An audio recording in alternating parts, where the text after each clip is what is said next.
everybody, to Masnagan Isqueo. It is a beautiful, windy day here in the capital of somewhere. Alberta? Yeah. I don't know. Have we ever said that where we're actually from? Other than, I don't know. Have we ever actually said where we live? I don't think so. I don't know. We're just keeping it mysterious today. Well, I don't want some weirdo showing up at my house and locating my VPN or something. I don't know. Is that something you're concerned about often? Yes. Yes, it is. I say some pretty saucy things online sometimes. Perfect. Yeah, so we're here today. I'm Kayla. I'm Sheila. I'm Tanya, and we're here today with... Tammy. Perfect. And we are here to talk about actually writing Indigenous stories. Yeah. So I'm going to turn it back to our special guest. She's extra, extra special because she's actually my mom. Yes. She brought me into this earth and she can take me out. I know. Is that a rule? Once you have kids, you can also take them out? Yeah. Okay. Yeah, she's my maker. Oh my gosh. Oh, God. Okay. Yeah, Mom, do you want to introduce yourself? Well, I'm Tammy. I'm writing a story right now, and it's based on my childhood, which I grew up in a small village about 60 miles northwest of Winnipeg, right on the lake and the south basin of Lake Manitoba. What's the village called? St. Ambroise. Ooh. That's the English version. What's the French version? St. Ambroise. St. Ambroise. Sweet. Mm-hmm. I know we're here in Edmonton, but do you want to talk a little bit about how you ended up here, or how you... Where did your travels bring you to here? Why? Or away from St. Ambrose? Actually, I left St. Ambrose when I was 13. My mom decided that she wanted to get an education and she wanted a career. So she packed up the three of us kids and we moved to Winnipeg, and she went to Red River Community College and she did her clinical experience at the Health Sciences Center. So once she moved to the city, things didn't turn out between her and my dad. They split and we ended up staying in Winnipeg. So got our education there, and from there my husband had to move through his work to Alberta, and we moved to Edmonton, and then he got moved again to Vancouver, and we were there for about 9 years. And then an opportunity for him to come back to Edmonton came up, so here we are. Cool. Yeah. I've been around. Yeah. I think a lot of Métis people get around. Yeah. My mom is also from Manitoba. She was born in Carberry. And then ended up out here when my grandparents split. There's something about hopping into a car and just driving. Yeah, and just leaving. Yeah, Métis people are like that. And I think it has a lot to do with our history with the Canadian government. Mm-hmm. Yeah. Mm-hmm. Even I bolted as a teenager. I pieced out a tow field at 16 and moved to Vancouver by myself. Mm-hmm. I was like, see you never. But then ended up in Towfield again. And I was like, I'll never do farms again. And then here we are, 12 years later, living on a farm again. Well, I think we've always been somewhat nomadic because the government would have their people go and take us out of our homes and beat us in the streets, and so we end up moving on. So you move on to the next village, and again, same thing would happen. They'd send in their people and burn our houses down, kill our animals, and there we are having to move again.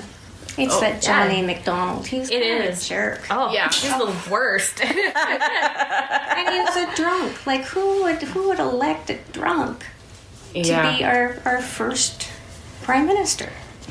Settlers. The Canadians. I think he just bought it, I think. What made you decide to write down your stories? Oh, there's a few reasons. The stories that I have from our community, they're really at their core insofar as trying to identify them and their culture. Most Métis people are extremely religious, they're very strong into the Roman Catholic Church.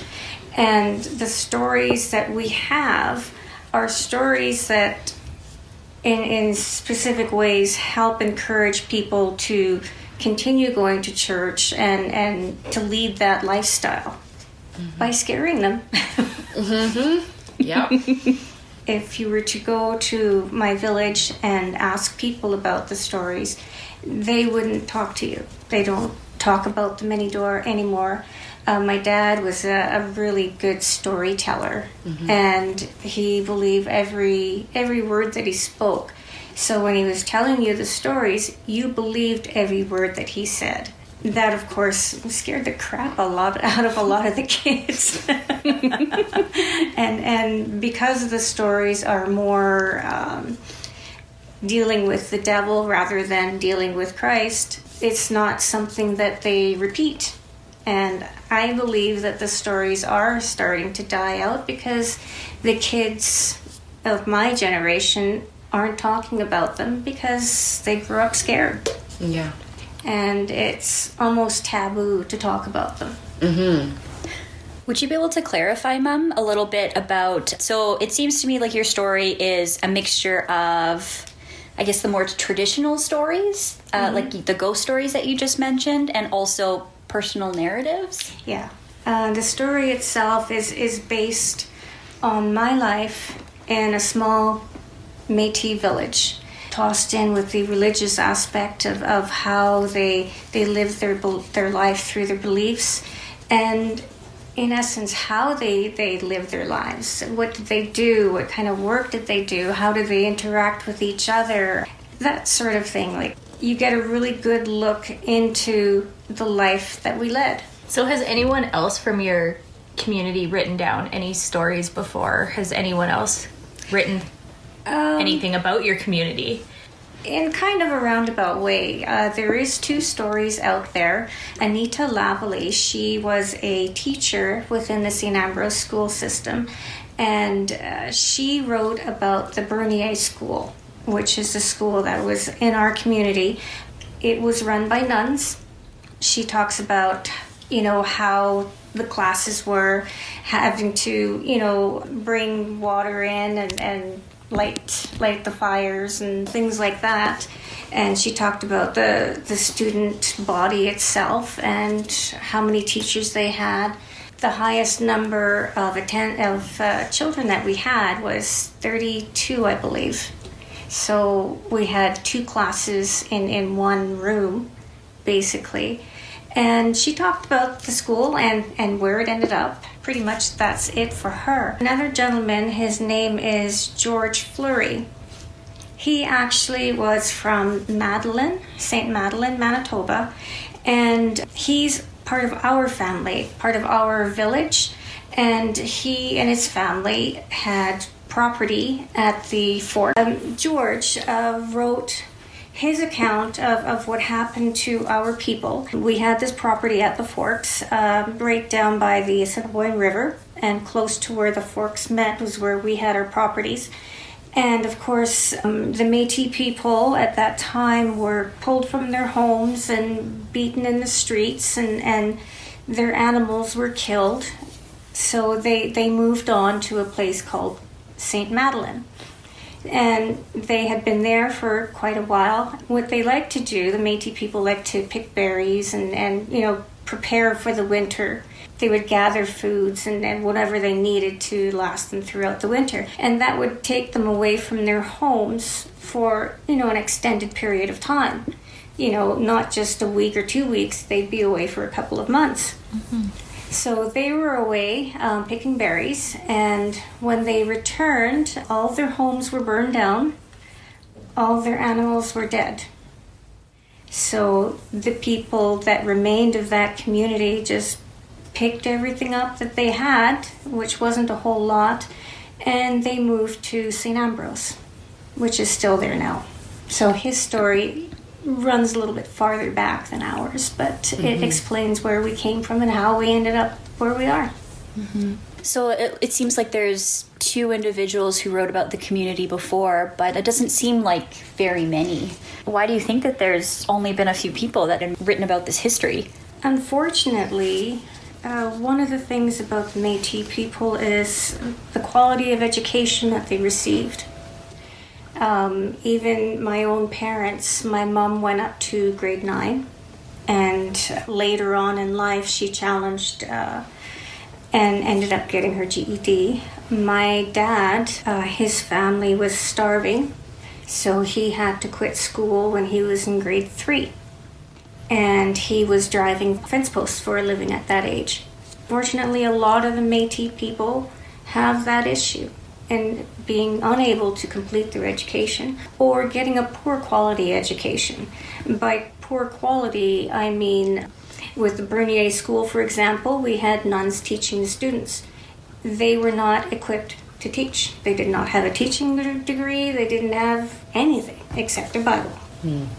So they weren't qualified. So the quality of education that they received was not good. There you go. So what do you think that says about the importance of you writing this down? I think my story is unique in the way that it includes the way of life that we led. It will include the religious aspect of the Métis culture. And it will include how the devil or stories of the devil affected their lives. It's a really broad spectrum because a lot of the Métis people where I'm from, they weren't just roofers. They weren't just this or that. They actually had several different careers that ran along with the seasons in the year. So, for example, in the fall time, they would guide, and they would be guiding American hunters to come and shoot geese and ducks. So that's what they did. And we had deer hunting in the fall. So again, we'd have American hunters, and they would take the hunters out and help them, assist them in their hunting. And then during the winter time, the majority of the people did ice fishing. So we would make 100-yard nets. And in the wintertime, we would take the bombardier, load it all up with our nets, and we'd have our auger on the back of the bombardier, and we'd find a place where we wanted to drop our nets, cut a big hole in the ice with the auger, drop our nets, and flag them so that we knew where they were, and come back the next day or the day after and pull up our catch. From there, they would go to market. So... go ahead. Oh, no, go ahead. Finish up. I was going to say, in the winter time, a lot of the people, they had small farms, and we'd be dealing with calving. And then in the springtime, they actually usually went out to the city, either Winnipeg or Portage la Prairie, and they would do roofing during that time. Summertime, we'd be baling and getting ready for the winter. So they always had something different to do year-round. Can you tell the listeners what a bombardier is? Oh, My guess is they might not know. okay. Picture a house with a rounded top, and picture tank tracks on, the tanks. Oh, okay. On the bottom, and then in the front, picture some skis. So skis, track, a rounded house.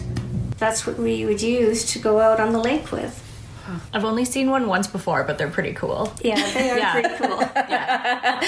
You basically go out on the ice like a badass. Yeah. Yeah, exactly. I've never seen one, but I can picture it, and yeah, pretty badass. Yes. Yeah. I've only seen one in a museum. Oh, wow. Yeah, the one that she saw in the museum was very similar to the one that we had. They're doing things differently now, like they have GPS that they use now. So they're a little more technically advanced than what we were back then. And we just took a chance. Okay, this looks like a good spot. Let's drop them here. But even that, you don't just cut a hole into the ice. You cut the hole, and then what you do is you drop your net, and this is 100 yards. So you have to, slowly put it into the water. But before you do that, you put a jigger. And a jigger is kind of a tool on the end, and the jigger, what it does is it bounces like this on the surface of the ice, and you have to follow that jigger. Once the jigger stops and that's the end of it, you know that's the end of your 100-yard net. So you would dig another hole there, bring up your jigger, and you would flag that area so you knew where your net went in and you knew where your net ended. Very cool. Makes sense? Yeah. So why did you decide to tell your story at this point in your life and not earlier? There's actually a few reasons for that. My story it has a lot of highs and it has, unfortunately, a lot of lows. And the low portions in my life would dramatically affect other people had the story been told sooner. I'm at a point in my life where my dad has passed away, so he cannot be hurt by this story. And I think his life, I think that he had suffered enough, and I didn't want to bring any more pain to him by having to relive that period in our lives by the book coming out. And at this point as well, my mom, she has Alzheimer's, and she is very pleasantly confused. And it won't affect her either by me bringing up things from the past. And the story in itself, the way it is right now, I had to make sure that my family was ready to hear what I had to say about my life before I proceeded. They all gave me their assurances that yes, they are ready to hear it. And they've been having a bit of a hard time with it. They had a vague idea what my life was like, but with them getting the smallest details, it's hard for them. And they feel guilty about their role in my life, and their role being standing by and doing nothing. So now they're having to deal with that guilt. But I tell them, hey, I'm okay. Life is good. You know, the last 46 years of my life have been wonderful. More than makes up for what I went through as a child. Yeah. So how does your family's reaction, or I guess just family's roles maybe in the story, affect how you represent them within the story? I represent them how I saw them at the time. With time, you know, it does heal a lot of wounds, and you look at things from a different perspective than you do when you're a child. A lot of the, we'll just say, I described them how I felt they were at that point in my life. Right. And you're getting a kid's perspective on what they thought about you growing up. There's one portion in my story where I was talking about, we had chickens. My mom decided that she wanted to earn money by raising chickens. The chickens, there was one chick that wasn't well. Chickens, when there's one that isn't as active and healthy as the others, they'll all pick on the one until it dies. That's what happened in this case. And I was talking about how these chicks picked on the other one to the point where they killed him. And I didn't like that. And I said, well, those little chicks are just like Israelites. They're all bloodthirsty bastards. But that was my perspective at that point in my life, because I had just gone through my catechism, my communion, and the instructors were the priests, and he went into great detail about what happened to Christ when he died. Right. And the Israelites played a major role in that. Yeah. So that's how I saw these chicks. Before kind of coming out and writing your story, talking to your family about it, have you ever told your stories to your children before this? And sorry, I can't remember your sister's name, Tanya, or else I would have been like Tanya, but I can't remember your sister's name. Sasha. Her name is Sasha, yeah. Okay. I would give them little snippets of my life. I didn't start telling them about the hardships that I had in my life until they were a little older to understand the hardships and what I went through. But insofar as the folklore, actually they started hearing the stories from my dad. And he had them sitting on his lap one day, and they were so cute in their little, summer dresses. And my dad's telling them all these devil stories, and I'm looking at him, hey, don't tell them that. You're going to scare the crap out of them. So he stopped telling them the stories, so they didn't really get them until they were a lot older. Mm-hmm. From, I guess, my experience, because How was it for you reading them? that's the thing, like, I understand, like, bits and pieces, we would grow up with them, like, parts of the stories, but never the full story, so it's definitely been really weird, in a good way, because then you kind of understand, okay, well, this is why I am the way that I am, this is why I think about this in this way, so, I don't know, I think it's more interesting than anything else, because it's a part of not just my mom's story, but my story too. Like it's all interconnected in a way that I don't know. I think it's really fun to read about it. Yeah. I don't know if that's morbid or whatever, but I don't know. I think it's been really good. But do you talk to your kids about where your mom's from and like where your family's from? Like, do they know? I know they're pretty young, but well, my daughter, she's 6, and she does know a little bit about it, and she knows about Métis, she knows about the sash, and she has some traditional dresses, and she knows actually about, both of the kids know how to smudge. oh, nice. But little things like that, they don't really understand the full details of it, and I don't think that they will until they're a little bit older. Right. Do your kids know about the devil? They know about ghosts for sure. The devil, I don't think we've talked about the devil specifically, but ghosts, I think, are an everyday conversation in our house. Yeah. It's like, yeah, but we don't talk about it in a scary way. It's like, yeah, those are the ghosts. Whatever. They don't bug us and we don't bug them. It's all good. Mm-hmm. Yeah. But yeah, they definitely like to talk about that kind of stuff, and they love ghost stories. But that's part of it, because it's in them to know, and it's in their, I don't know, I feel like it's in their soul, which is probably why I like ghost stories and weirdness and how I'm a morbid individual with all my skull shirts. Yeah. And I'm also wearing a skull shirt right now. I always liked Dad's stories. The scary part about the stories for me was the fact that he absolutely believed every word of it. And of course that belief would transfer to you, so you're part of it as well. Some of it I had issues with throughout my whole life. My family, my dad, said that I was with the devil. Because of that, I wasn't really, I was kind of like the black sheep in the family because I was with the devil. I loved music, I loved dancing.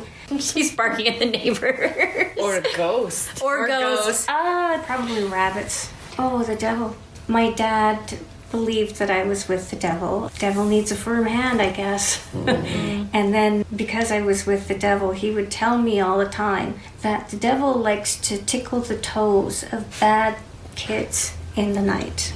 So I slept with my socks on until my dad passed away. It's scary. Yeah. I think there's this thing also, because you were talking about how your dad believed the story so much, because Tanya's PhD research is kind of on devil stories.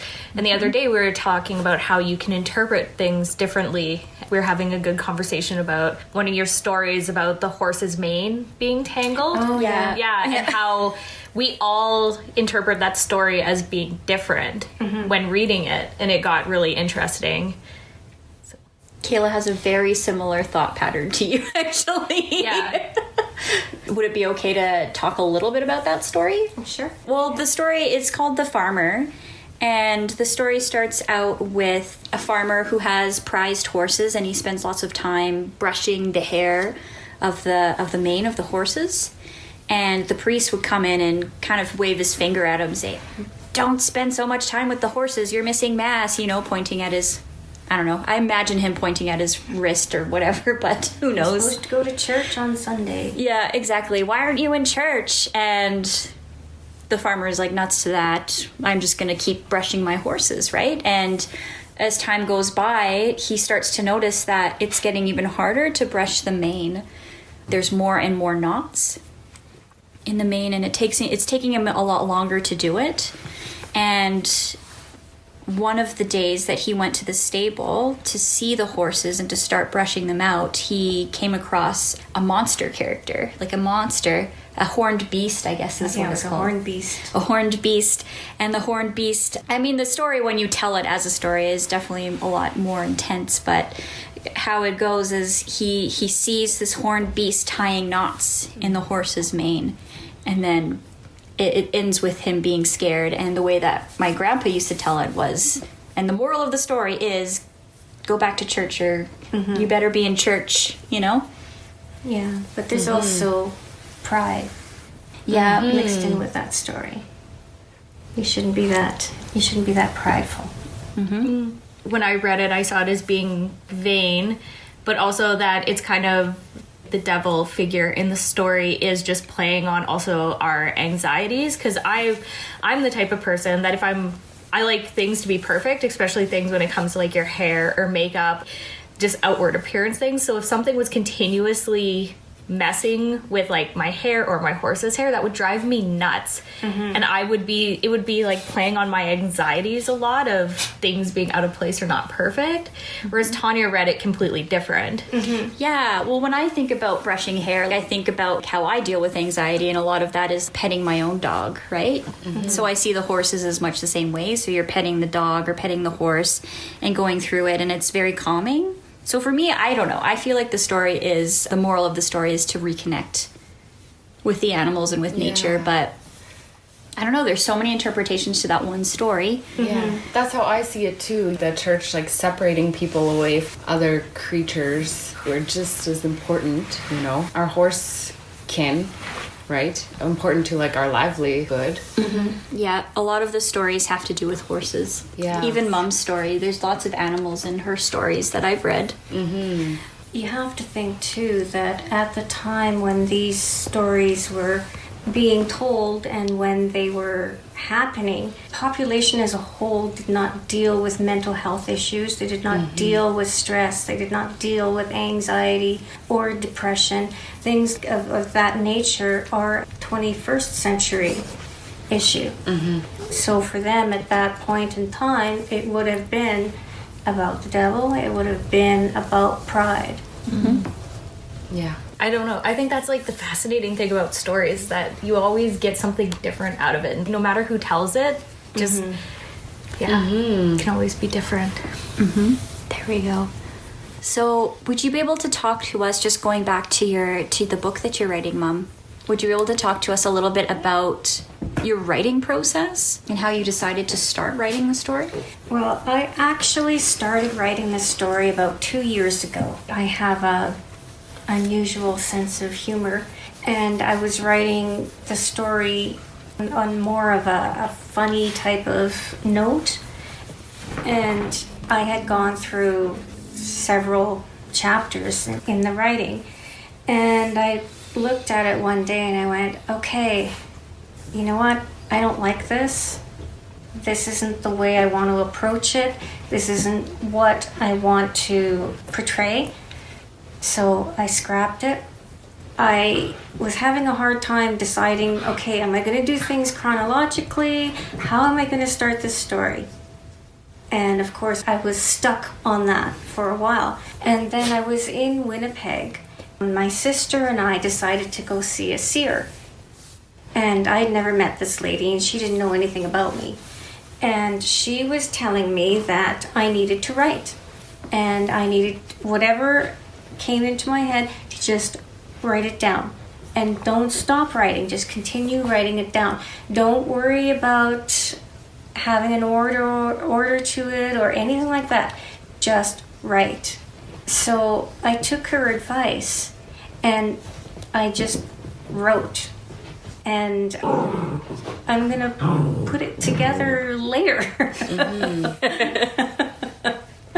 And that really worked for me, and I find that I do have a lot to say. Have you thought about how you want to end the story? I think it's going to be a 2-part story, is how it's going to end off. The ending will be when we move to the city. And then from there, it'll be a story between my 13th year up until my 19th year. And that is a completely another story in itself once we move to the city. So will your stories, when you were writing them, were they coming out in chronological order, or were they just coming out? Just coming out. What would happen is that, I'd have a moment in my childhood that would pop into my head, and I would, over the process of several days, okay, how did that happen? Why did that happen? Who was with me? And I'd put it all together in my head, and then I'd put it down. Some of them were good. Some of them were bad. Yeah. I was... one of the stories that I was telling was my mom had a boyfriend, and our family hated this man. Absolutely hated this man. And when we moved to the city, I came home one day, and there was a lot of agonized sounds, moaning and groaning coming from upstairs. So the first thing I do is roll my eyes and say, oh God, I don't know what they're doing. Gross. But there was a lot of moaning, so I slowly made my way up the stairs. And once I got up to the stairs, then of course it got even louder, and it sounded like somebody was in absolute total agony.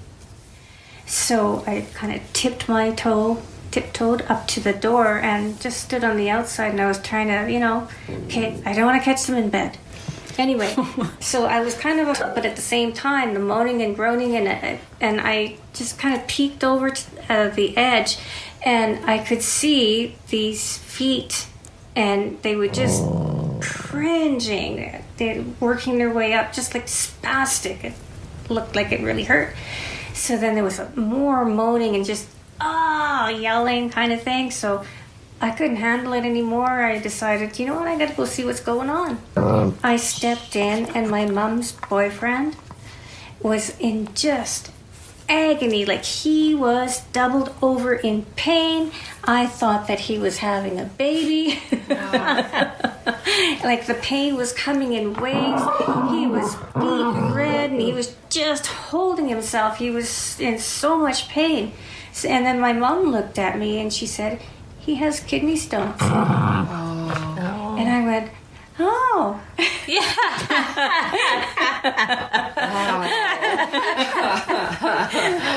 Really? I didn't want to smile about it in front of her. So I ducked out of the room, covering my mouth, and burst into laughter as soon as I walked out. And I went to my room, which was right beside theirs, and I could hear everything. And that guy was in agony all night. It took him a long time to hatch that stone. Wow. And it still makes me smile.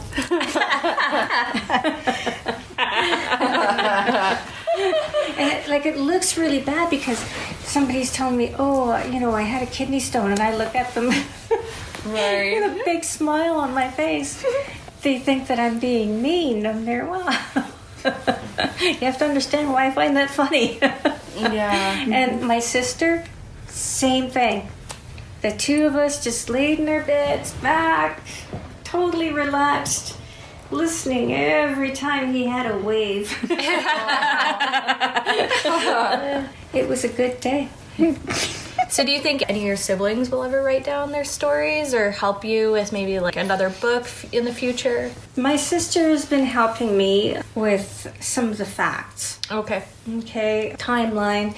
The house was called a Pinto house, and the reason it was called a Pinto house is because it was a house of many colors. Mm-hmm. And that's my mom.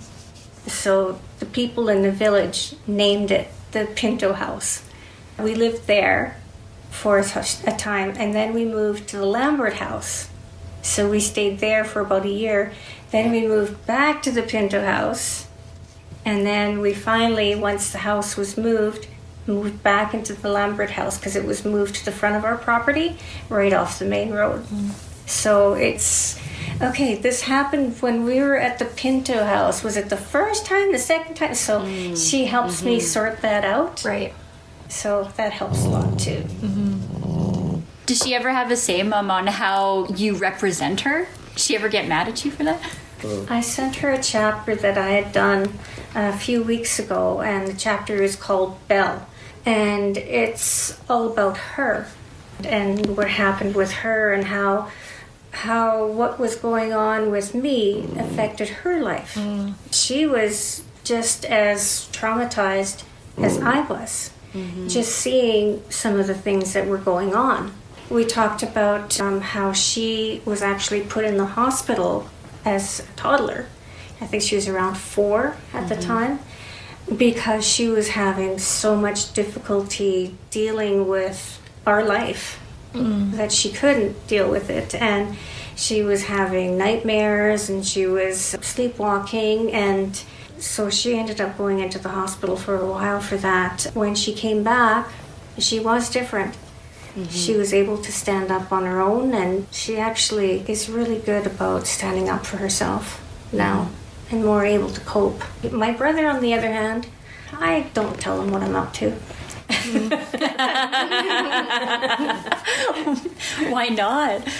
Why not? I don't know. I guess because he's more interested in the Métis status today and in what's going on with the Métis today. And I'm more concerned about what happened with the Métis back then and how it affects us today. And it still does. Tanya, for example, when we had children, we decided to raise them white. I didn't want my children having to deal with the prejudices that I faced growing up. In our community, some of our background is German and Dutch. And at that particular time, Germans were a no-no. Right. During that era, it wasn't a good thing to be a German. So, of course, all the little Métis kids would heckle and give me a hard time about the German that was in my background. So, after a time, we actually went to school in the city. And when we went to the school in the city, well, we were dirty Indians. There's no making anybody happy. And really, it shouldn't be an issue. So we raised the kids without prejudice, and we raised them white. And we did do Métis things, but they didn't know that they were Métis things. That's a very familiar story to a lot of people, I think. Yeah.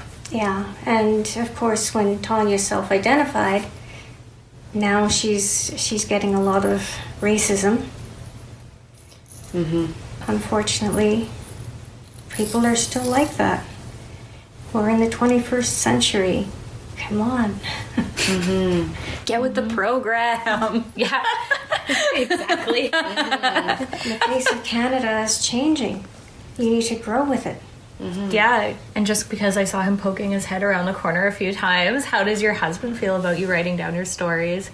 He's more worried about my mental health and going through the stories.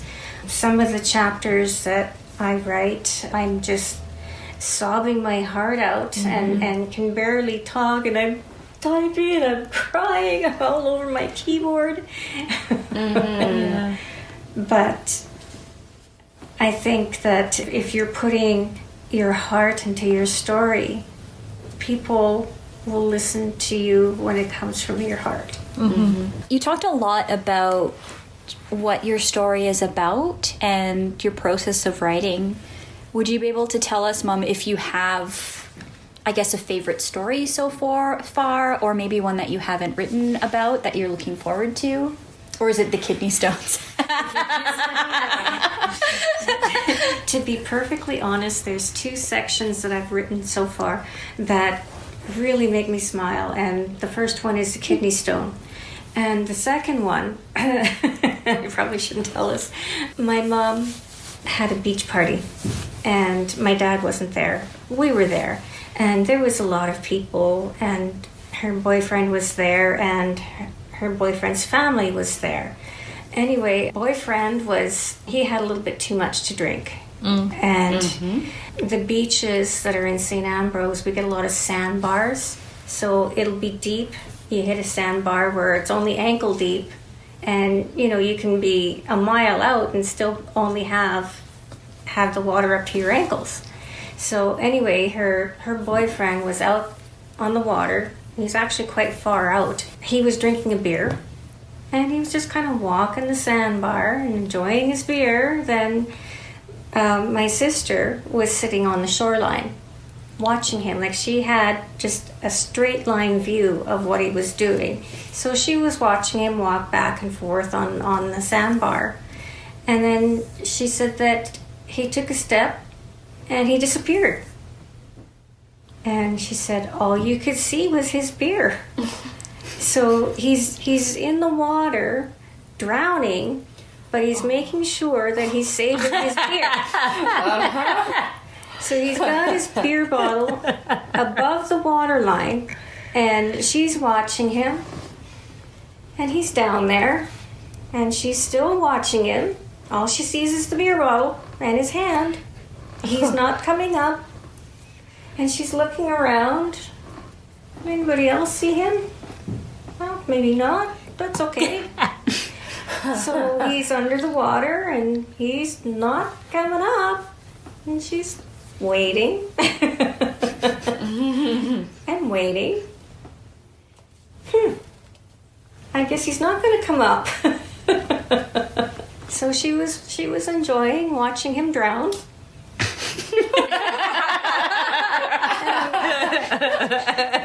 Beer was still up, so she knew he was still alive.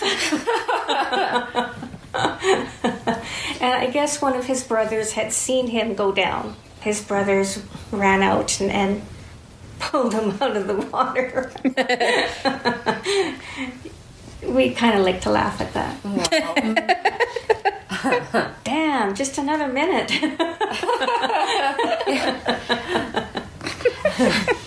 Have you started looking at any publishing companies yet for publishing your book? Do you think you're going to try and self-publish, or? I don't think I want to self-publish. I want my story to be read.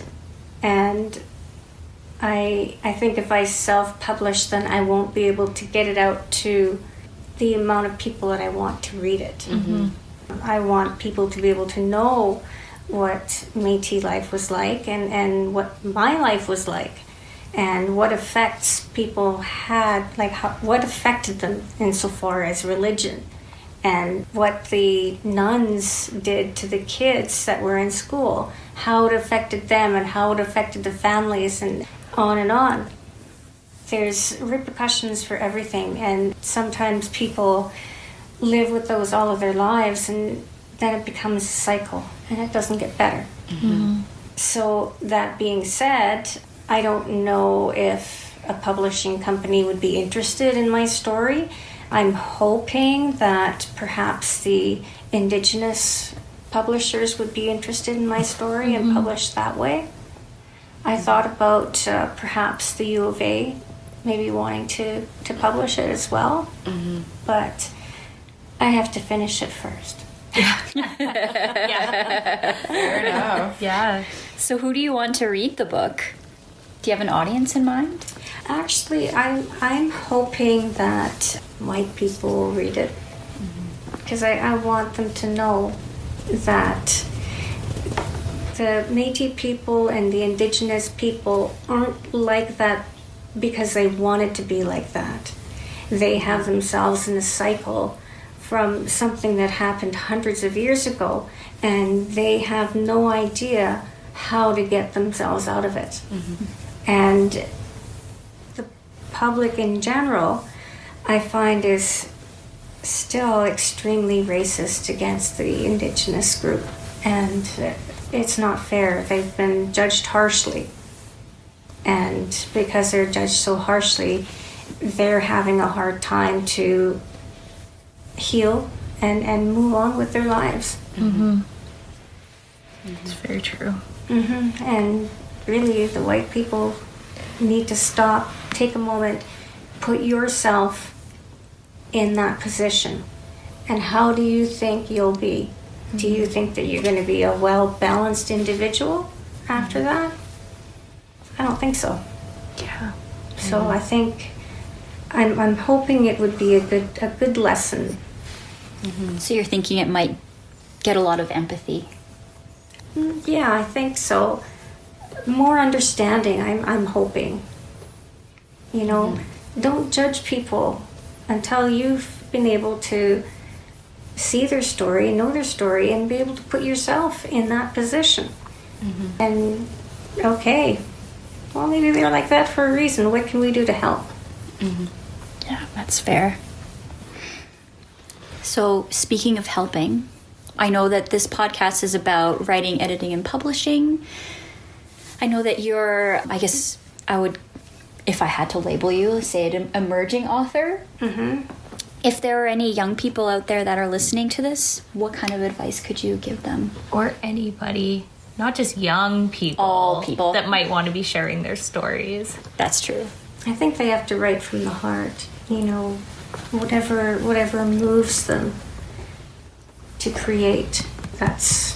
Don't let other people dictate your story. You have to tell your own story. Don't stop until you get it done. Yeah. I think that's really great advice. Yeah. Do you have any other questions? No, I don't. Like, thank you for sharing your story with us. And I'm very excited to hear your book or read it, not hear it, unless it's on audio. But then that could be bad. Yeah, that would actually be awesome. Listen to it in the car and you can, like, ugly cry. Yeah. Well, hopefully not. I don't want to ugly cry. No one wants to, it just happens. Yeah, that is true. Yeah. But I cannot wait to read it when it comes out. Yeah. It does have moments. Yeah. Yeah. I think everybody's life has moments where when you think back on it, you just feel like ugly crying. But that's what makes life what it is, I guess. Right? It's nice for healing. Yeah. Exactly. I think, too, a lot of people talk about the hardships in their life, and their hardships are things like, well, I had to walk a mile to get to school. Well, you got 2 feet. That's not a hardship.